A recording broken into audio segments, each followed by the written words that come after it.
Go. Duman tayo. Apat. Pabutong daw tayo. Di mo pabutong. Sige. Apat na ikot sa kamay. Dali na. Patayuin muna.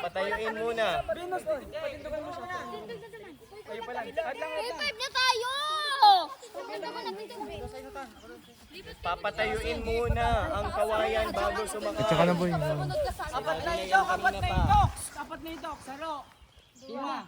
Yun na. Apat. Mali ang posisyon ng tali. Tingnan nyo, nagbubuhol. Wait lang.